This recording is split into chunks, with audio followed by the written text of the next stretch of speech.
बारामूला का जो ये पूरा जिला है, यहाँ ये सामरिक तौर पर भी बहुत महत्वपूर्ण है और सांस्कृतिक तौर पर भी है और ऐतिहासिक तौर पर भी है। अब अगर धारा 370 को हटाया गया तो उसकी कई वजहें दी गई। उन वजहों में एक वजह विकास भी था। क्या विकास हुआ है यहाँ पर? यहाँ के डीसी हमारे साथ इस समय हैं, इत्तू जी, और वो हमें बताएंगे कि सचमुच में हुआ है, क्या शुरुआत कर पाए हैं आप? देखिए, जैसा कि आपने पहले ही बताया, बारामूला जो है वो बड़ा, इट्स ए हिस्टोरिकल डिस्ट्रिक्ट, और सबसे बड़ा जो है अगर आप देखेंगे area wise and population wise तो श्रीनगर के बाद है। लेकिन एरिया वाइज भी अगर आप देखेंगे it is a very historical district and it has its own difficulties in the sense कि हमारे दूर दराज इलाके हैं। हमारा जो है 97 किलोमीटर का बॉर्डर है, जहाँ अक्सर शेलिंग की शिकायत रहती है, लोगों को परेशानियाँ रहती है। लेकिन जहाँ डिस्ट्रिक्ट में बहुत सारी ऐसे जो है वो सेंट्रली स्पॉन्सर्ड स्कीम्स, चाहे वो रूरल डेवलपमेंट के ज़रिए से नरेगा हो, 14th FC हो, या बॉर्डर एरिया डेवलपमेंट प्रोग्राम हो, इसी तरीके से जो भी सेंट्रली स्पॉन्सर्ड स्कीम्स हैं, उसकी वजह से जो है इन डिफ़िकल्ट एरियाज़ में काफ़ी मदद मिली है। यहाँ इवन जो जम्मू एंड कश्मीर गवर्नमेंट के ज़रिए से जो बजटरी सपोर्ट मिला है बहुत सारी स्कीम्स में, खासतौर से इसमें लैंग्वेजिंग प्रोजेक्ट्स को आगे बढ़ाने के लिए, and that has been very fruitful, और काफ़ी उसमें से हमें जो है मदद मिली है। तो बारामूला के इतिहास में और यहाँ की फैब्रिक को इंटैक्ट रखने में बहुत बड़ा रोल आर्मी का भी रह गया। आज की तारीख में भी अगर हम एडमिनिस्ट्रेशन देखें तो शायद उतना ही बड़ा रोल इंडियन आर्मी का भी रह जाता है। कैसे वो साथ साथ लेकर चलते हैं आप लोग, और कितनी मदद आपको मिलती है? देखिए, जैसा कि आप जानते हैं कि यहाँ पे बारामूला में मैंने पहले ही बताया कि यहाँ पे जो हमारा 97 किलोमीटर्स का बॉर्डर है, उसके चलते हुए और बाकी लॉ एंड ऑर्डर को मेंटेन करने के लिए आर्मी का बड़ा इम्पोर्टेंट रोल रहता है। और नॉट ओनली दैट कि they help us in civil administration, police और आर्मी मिल करके जो है कोऑर्डिनेटेड एफर्ट कर लेते हैं।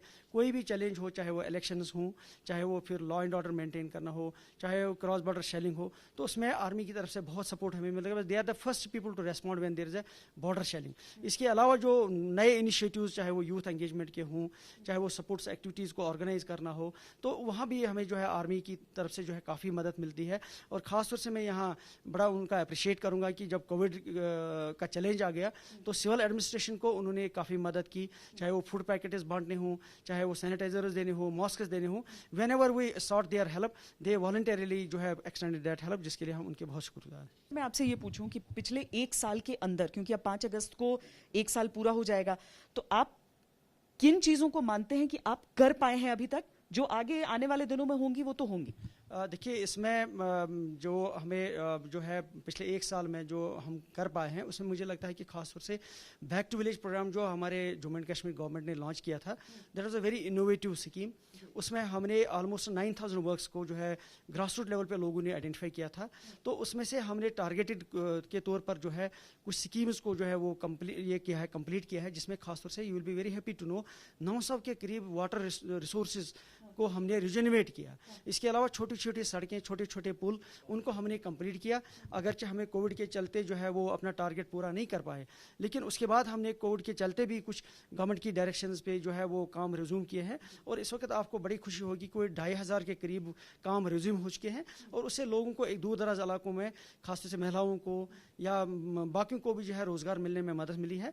और इस वक्त काम फुल फ्लेजेड तरीके पे चल रहे हैं, और ऑल SOPs जितने हैं उनको फॉलो करते हुए जो है वो काम आगे बढ़ रहे हैं। और एक फ़ायदा मुझे लग रहा है कि इस वक्त जो हमें इमीडिएटली हुआ है कि हमें बारामूला डिस्ट्रिक्ट को और बाकी डिस्ट्रिक्ट्स को भी गवर्नमेंट की तरफ से जो है वो एडिशनलिटी मिली है to complete these works. And honourable LG साहब ने अभी जब टूरिंग की है डिस्ट्रिक्ट की, तो हमारे डिस्ट्रिक्ट की भी अभी रिसेंटली उन्हें टूरिंग की है, तो वी हैव बीन प्रॉमिस्ड कि कुछ एडिशनल फंडिंग दी जाएगी, जिससे दूर दराज इलाकों में रहने वाले हमारे लोगों को जो है इंफ्रास्ट्रक्चर डेवलपमेंट के एंगल से जो है फ़ायदा होने वाला है। उसी कॉन्टेक्स्ट में मैं आपसे जानना चाहूँगी कि हम जब भी उन दूर दराज के इलाकों में जाते हैं रिपोर्टिंग करने के लिए, और ख़ासकर वो एरिया जो शेलिंग के लिए प्रोन रहते हैं, बहुत लॉन्ग स्टैंडिंग डिमांड उनकी रही है कि उनके पास बंकर्स रहें। क्या उस बाबत काम हो पा रहा है? बिल्कुल, एक हमने सर्वे करी है पूरे जो हमारा उड़ी एरिया खासतौर से शेलिंग के जद में आता है, तो वहाँ 5000 करीब जो है वो हमें बैंकर्स की रिक्वायरमेंट है, जिसमें से इंडिविजुअल बैंकर्स जो है वो 4000 के करीब है, और 1000 के करीब जो है वो कम्युनिटी बैंकर्स की रिक्वायरमेंट है। लेकिन मैं गवर्नमेंट का जो है बहुत शुक्रगुजार हूँ कि उन्होंने अभी रिसेंटली जो है 44 बैंकर्स जो है वो सेंक्शन करे हैं, उसमें से 36 बैंकर्स पे ऑलरेडी काम शुरू हो चुका है। कम्युनिटी बंकर्स पे। और आगे अभी जो डिमांड हमने करी है, जिस पे हमें गवर्नमेंट ने बताया कि प्रपोजल दे दिए, हमने 300 के करीब इंडिविजुअल बंकर्स और 50 और कम्युनिटी बंकर्स की रिक्वायरमेंट जो है वो दे दी है। ऑनरेबल एलजी साहब की विजिट पे हमें ये आश्वासन दिया गया है कि उस पर जो है जल्दी कोई डिसीजन लिया जाएगा। ये चीज़ जब हो गई है, उससे काफ़ी हद तक उन लोगों को राहत मिली है।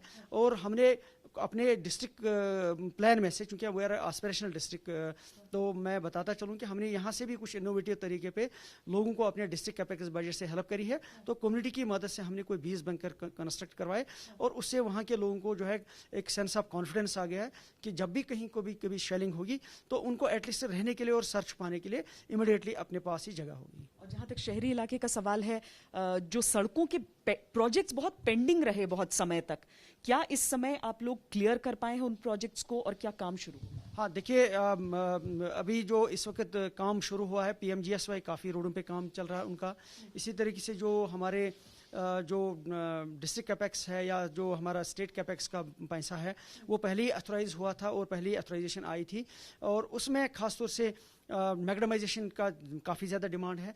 लेकिन मुझे बताते हुए खुशी है आपको कि अभी रिसेंटली ऑनरेबल एलजी साहब ने अनाउंस किया है कि उसमें जो है से हर डिस्ट्रिक्ट को 10-10 करोड़ जो है एडिशनल फंडिंग दी जाएगी, और वो काफ़ी हद तक हमारे जितनी ये रोड्स की डिमांड है, रोड्स को कहीं अपग्रेड करना है या कहीं पैच वर्क करना है या मैग्डम करना है, तो मुझे लगता है कि वो हम कर पाएंगे, और that will be a big relief to whole जो हमारे शहरी इलाकों में है और यहाँ तक कि गाँव इलाकों में भी है, सारे लोगों को उससे काफ़ी फ़ायदा होगा। अस्पताल, स्कूल, इन सबको भी लेकर, स्टेडियम्स, इनको लेकर कुछ?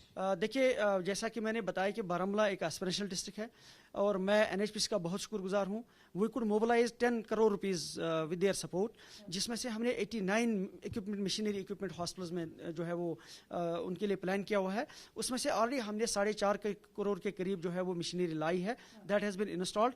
एंड उसमें खासतौर से पोर्टेबल जो है वेंटिलेटर्स हैं, कलर डॉपलर्स है, एक्सरे प्लांट्स हैं, और ये सारी मशीनें हमने ऑलरेडी इंस्टॉल करी है। कोविड के चलते हुए हमें काफ़ी हद तक उससे मदद मिली है। और हेल्थ सेक्टर एंड एजुकेशन हमारी टॉप प्रायोरिटी है एज एस्पिरेशनल डिस्ट्रिक्ट, और अदरवाइज आल्सो।